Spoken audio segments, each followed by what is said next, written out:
There you go, Laurel. Very, very kind of you to do that. Yeah. Zach, do you have an update on Eric Hall? ACL. Yep. Do you know when surgery? No, I don't know all that yet. Yeah. Horrible for him. He obviously rehabbed, put himself in a position from a previous one a year ago, and did all the things he could do to help us win. And just a guy you love being around and appreciate. And he'll be back. He knows this process. He's done it before. We'll figure out what all the ins and outs are, the surgery, how long, all that. But it's unfortunate for him. How was his reaction? Well, I mean, I can't speak for him. Just seeing him in the training room, disappointed, but right attitude, to attack it as always. Do you think you'll have Tee Higgins and Orlando Brown back this week for We'll see. Thursday's game? Yeah, we'll see. I think, we're limited with our field work, but both those guys have the right attitude about it. And so that's step one is they both want to do it. And now just physically, we'll put them through everything we can over the next couple of days to see where they can help us. BJ Hill going to be? Better than expected. So again, we'll let time pass on that one, but I'd say better than I would have thought coming out of yesterday. What do you need to see from T and Orlando through the week? Feel good about Just dealing with trainers, and kind of getting the feedback from the players and the trainers, and just making sure we're not putting them in a bad spot by putting them out there. So again, those are two guys who have been through a lot of seasons and know how to communicate it, and so there's that level of trust there that we're going to get the right information we need to make the best decision for them. What happened to Zach Moss? He's got a neck issue that we're working through. How did that divide? No, hopefully more information this week. something that occurred at practice on Friday? Well, that's the first that really came to our attention was Thursday night, Friday morning. But again, I think that's the best I can say right now. And then you said Chase Brown dinged up a rib. Is he fine? He just really took a bruise. So he took a rib shot that you were unsure on. It ended up being a bad bruise. Played through it. Did a great job coming out of it. I'm sure there's some soreness there today, but with all the carries and all the plays he got, but that was it. Is the expectation that Jermaine will practice this week and Yeah. play on Thursday? Yeah, that's where we're going to push him towards. Charlie Jones. We'll see about Charlie.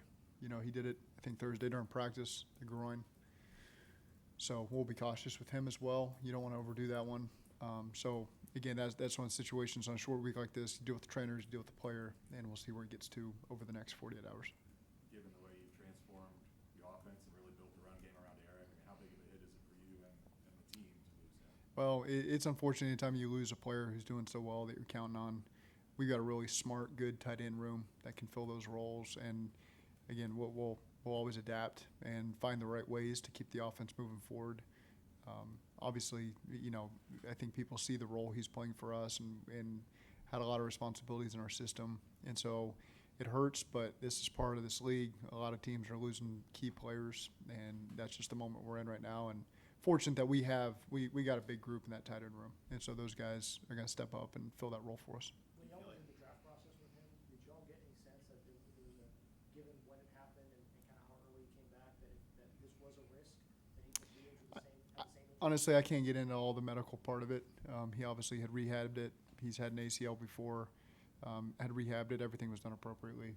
And so it's just unfortunate it happened. Do you feel like you need an addition in the running back room now at this point? I think we got to be open to everything.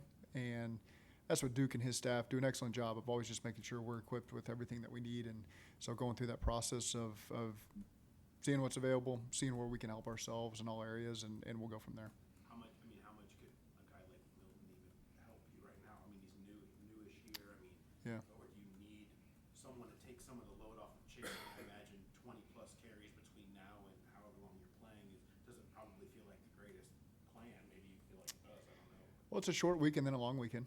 And so we'll just, the first issue is this Thursday and seeing what our best plan is to win and going from there. But again, we'll assess all the possible options. That's I know Duke and his staff are grinding on that, Steve and all those guys. And so we'll see where all that takes us. Do you worry about wear and tear on Chase Brown potentially? Like, I mean, it's being built for a type of run where he's got to carry so much more of the load. I think it's important that you have another guy that can take some of the work off of him, whether that's a couple carries, whether that's, some other snaps in some other areas. He has proven that he's a durable guy and can do a lot of stuff for us. So excited to see him in this continued role. And again, we'll always make the best decisions on how we can help him, how we can make the offense, and what backs fit in what situations for us. Just to follow up on Paul's question about adding a running back. Yep. We don't get a chance to talk to Duke, so I know what your answer is probably going to be, but over the weekend there was a report out that you guys were looking to maybe add to the defensive line and cornerback room with the trade deadline tomorrow. Do you have any comment on that? No, I think what I'd say is Duke always comes to me with information I need when I need it. And so the beauty is understanding that we had a big game last week, a short week this week. Any information he always gets is critical information for me. They work like crazy to make sure that we field the best team. And so, again, there's a lot of work that I know they're always doing behind the scenes. And you never know. If something happens, and that's great. So, again, I've got a lot of trust in those guys, and they do a great job of communicating with our coaches. Back to Jermaine, like you mentioned, your theme is that you're going to help with, like, what are the resources you guys have here to help any young player who's figured it out? Tremendous resources, and I would say that we go above and beyond to make sure everyone's put in the best situation. And I won't get into what that all looks like, but and you'll just have to take my word for it that we go above and beyond to make sure everyone's put in the best place possible to succeed, and we're going to continue to do that. I know the word accountability's come up throughout the season in terms of the coaching staff, but what about in handling players? What about the accountability you feel the players have for each other in Yeah. the locker room? How would you characterize it? It's important. I think I don't know what word to use best, but it's important that you can count on your teammates, that the players can count on us, and we can count on the players. And so, again, it's everyone's coming in this league and has got things they got to continue to work through. It takes everyone to bring them along. And so I'm excited to watch how that process unfolds, and everyone's on board and willing to get the best out of every player we got in that locker room. I guess a better way to ask the question is. I can't wait because I appreciate that. Do you feel there are enough voices, strong voices I in do. the locker room to get the message across? I do. I think I won't get into specific position groups, but I think that there's a lot of good guys that are willing to help, and regardless of the situation with any player, always gotten really good feedback where people are understanding and want what's best for the team. As a head coach, how have you kind of learned to discern when you get to the root of any kind of issue with a player over time? I mean, really at the heart of it, what's the hardest part, or in trying to discern exactly what the issue is with anybody? Everything's different. It's no two people are the same. It's always unique situations that you try to assess as best you can, and I won't list them all, but everyone's unique, and you got to handle them all differently and find the best way to solve the problem. What did you take, going back to the Baltimore tape the first time, first game, week 5, that you think gave you the most signs of hope that coming into this week's game? I think we always have great hope. I think this team believes that whoever walks on the field against us, we have a tremendous opportunity to find a way to win. These divisional games, again, it's always stated when you play these games, we know them well, they know us well. It was a great game. The last time we played them, we came up short, and excited for the opportunity to get another crack at them at their place. Whether, you obviously blitzed Lamar last time, but when you just look at how well he's playing, how important is it to create pressure, and what does pressure do in particular in a matchup like this? Yeah, he's playing as good as anybody in this league right now. Well, they scored 7 straight possessions yesterday, and so they're doing a lot of really good things. He's playing with a lot of confidence. There's a lot of things that are double-edged sword when you're attacking him, whether you're pressuring, and he makes the extra guy miss, and now you got a whole world of problems because he's as unique as it gets in terms of his athletic skill set, but his ability to beat you with his arm creates a real challenge. And so, again, we've seen him multiple times where guys know what they're dealing with, and you got to find ways to get stops, take the ball off of those guys, create an extra possession for yourself. But again, he poses a real significant challenge because of the type of player he is. It's kind of a two-part question, but were you in the room last year when Joe found out the diagnosis of his wrist injury? I was in several rooms at several times, so. Do you just remember your initial reaction? I know you're very even-keeled. Yeah. You don't ride the emotional roller coaster, Yeah. but do you remember your Yeah, I just remember being one-on-one with him, in the locker room after the game, and it's a tough situation when you lose a player, especially of that significance at such a key position. But my job is to keep everything moving forward, and there's nothing you can do to change the circumstances. I'm very human. I feel the gut punch in the moment, but you've got a couple seconds to comprehend what's happening, and then you move on. And that's the way that this business is in this league, and everyone's got to deal with it. You don't have a single second to feel sorry for yourself or the circumstance you're in. It's your job to turn to Jake Browning and say, lead us, and you've prepared, you're ready for this moment. And that happens at a lot of different positions, and that's just part of the nature of the NFL. What did you think when the league put you back there almost a year to the day on Thursday night? Truthfully, I didn't put much thought into it. It feels like we've been there on a lot of Thursday nights. It's great. Put us in prime time. That means something to us. We need to play well, on the road in prime time. And so I think this team wants to be in the spotlight. We embrace that, and we need to put our best performance going forward on Thursday. Ravens have had good running backs around Lamar, but the guy they have back there now is really one of one. How has he made that offense, and with Lamar, even more dangerous? I mean, he's an incredibly physical runner. He's obviously got the top-end speed to finish runs, as he's proven time and time again this year, even in whatever year he's in his career, which I think is really impressive. Once he gets that second level and gets a full head of steam, he's a real problem, and guys have been injured just tackling him, just normal tackles. He's not doing anything wrong. He's just a big body, and it's a lot of punch when you have to wrap up and tackle him. So obviously he's had as good a career as anybody, and still playing at an extremely high level. He's had problems sometimes ball security-wise. He's only got 2 interceptions, 20 touchdowns, 2 interceptions. It seems like his ball security is at a high level. He does an excellent job. He's able to get out of tough situations in the pocket to create better throwing opportunities for himself, to where he doesn't have to force balls, and it's impressive. What does it say about Joe that he's so locked in and was so maybe looking to get better, and kind of his mentality after a win like he had, a performance like he had yesterday? It just speaks to what's important to him. He wants to win a championship, and he feels like, I don't feel like I'm speaking for him because he said it, but I mean, there's areas we could have improved yesterday on offense, and sometimes it's just 3 or 4 plays that we got to be better at. And when there's an opportunity, you feel like you left drives on the board, you left points on the board. It's frustrating for him, and so I can certainly understand that. What kind of impact do you think does that have on a team when your quarterback is so vocal and kind of has that mindset of this is how it's going to be and this is how we feel like Yeah, he's a leader on this team, and he wants people to match his intensity and his standards. And I don't disagree with that, And so, again, there's a balance for me as the head coach. There's a lot of positive things yesterday. I thought our defense played really well. First possession of the game wasn't exactly what we wanted, but they did an excellent job.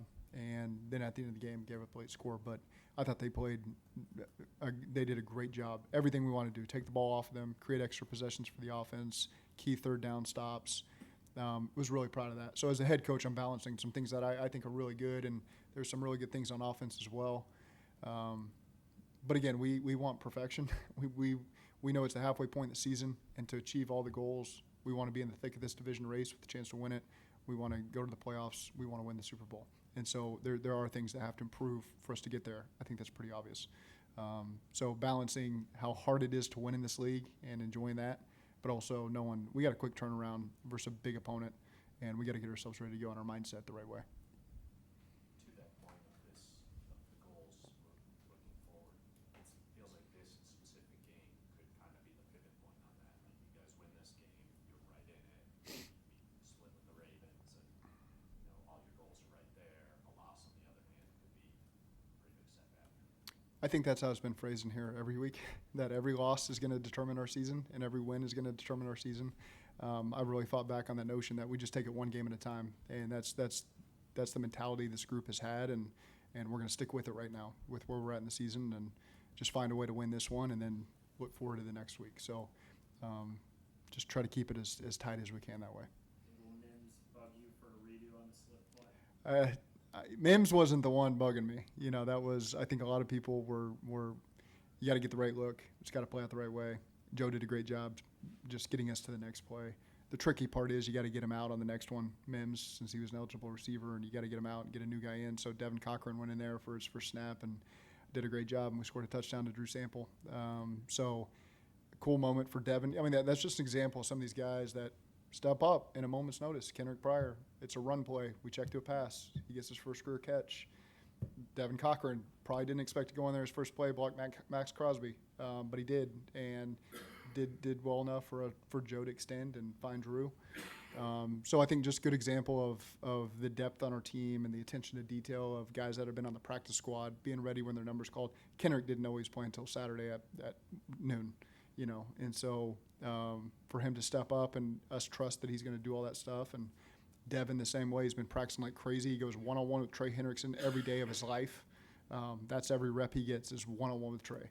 And so it gets him ready for a moment that when his first block in the NFL is going to be Max Crosby, it's not too big of a moment for him because of some of the guys these guys face in practice. And so I think it's a cool moment for both those guys. Is that the most rewarding behind-the-scenes moment as a position coach when guys like those two step in and do stuff like that?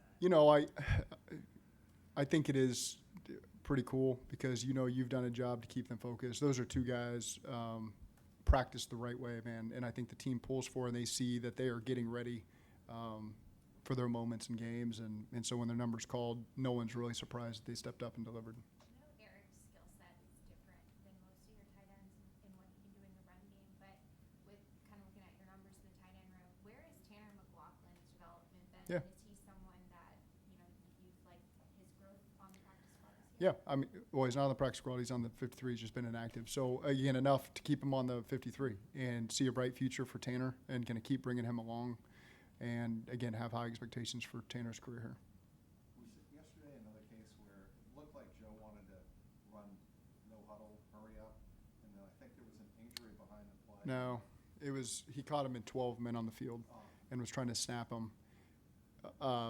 Rare circumstance where it was a bang-bang play at the sticks the play before on whether or not we got the first down. So the officials, as they explained to me, and they're correct, came in. They got to come in to see exactly where the ball spotted. So they're not in a position to see if we subbed or not. So they have to assume that someone walked on the field, and they have to hold it to allow them to sub. And so Joe was correct. There's really nothing anybody could have done differently. Joe saw it, had thought he could get it earlier in the game. He did it. It's just he can't really balance with where the ball just got on a new 1st and 10 and what the officials' jobs are. And so we just move on from there. But it's tough because that's the possession we had to kick field goal on. So it's unfortunate because that play was 0 yards, and then we're 2nd and 10, and then we get kick field goal. So there's nothing really you could do differently. I like Joe's approach that he's trying to do that and be aggressive with subs because you can get a free play out of it. And I think we're one of the better teams in the league in terms of getting free plays with cadence and stuff like that. So we got to keep that up. What are your options right now with Chase getting as many carries as he got yesterday to kind of take the workload off him? I mean, what do you feel like on with what's currently on the roster to be able to kind of alleviate? I think the important thing is short week, Thursday game, do everything we can just to find the best plan possible. And then you go from there. You get a chance to readjust from there, but we'll just assess our options right now for Thursday night and get ready to go. You said you're moving forward expecting Jermaine to go. I know you experimented with in the preseason. Would he be in the mix at kick returner if Charlie can't go? I think all options are on the table at kick returner. Yep. As a play caller, what is a guy like Hendrickson? How do you attack a guy like that as a play caller? I mean, what is he? I mean, when he runs right through people, it's hard to do that. And so, again, he knows how people are going to plan around him. So I think that's what the great ones do. They plan for the fact that they're going to get licked by a tight end. They're going to get chipped by backs. They're going to get slid to in the protection. So you're going to get screened.